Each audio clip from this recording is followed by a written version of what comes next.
જો એક ચોરસની બાજુમાં 50% ઘટાડો કરવામાં આવે તો ચોરસના ક્ષેત્રફળમાં કેટલા ટકા ફેરફાર થાય? આજે જ આ વસ્તુ દાદાગીરી બેચમાં મેં ભણાવેલી, ઘનફળના ચેપ્ટરમાં ભણાવેલી. ચલો, તો જેની વાત હોય એનું સૂત્ર મૂકવું. ચોરસનું ક્ષેત્રફળ, ચોરસનું ક્ષેત્રફળ શું થાય? L². L કેટલી વાર હોય? સોરી, L ની કેટલી ઘાત છે? 2. જેટલી ઘાત હોય એટલી વાર એના ટકા લખવા.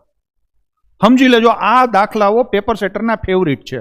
તમે કોઈ પણ પેપર કાઢશો અને એમાં ઘનફળ અને ક્ષેત્રફળના જો 3-4 દાખલા હશે ને તો એમાંથી એક દાખલો આ મેથડનો હશે જ. પેપર સેટરની ફેવરિટ મેથડ છે.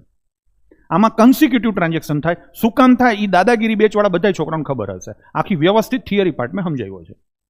અત્યારે તમે એટલું યાદ રાખી લો, કન્સિક્યુટિવ ટ્રાન્ઝેક્શન થાય. બરાબર છે. જેટલી ઘાત સૂત્રમાં જે વસ્તુની હોય એટલી વાર એના ટકા લખીને દાખલો ગણી નાખવાનો, કોઈ દી ખોટો નહીં પડે. તો અહીંયા 50% છે ને, કેટલી વાર લખવાના? 2 ઘાત છે એટલે 2 વાર. ઘટાડો છે એટલે માઇનસ લખવાના, વધારો હોય તો પ્લસ લખવાના. હવે આ બેનો ગુણાકાર, પહેલા તો માઇનસ માઇનસ શું થાય? પ્લસ. 50 અને 50 નો ગુણાકાર ભાગ્યા 100, મનમાં તમે કરી લેજો, 25 આવે.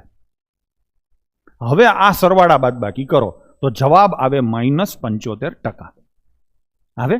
તો કેટલા ટકાનો ઘટાડો થાય? 75%. માઇનસમાં જવાબ છે એટલે ઘટાડો આવે. ત્રિવેદી સાહેબ પ્લસમાં જવાબ હોય તો વધારો આવે. પાકું?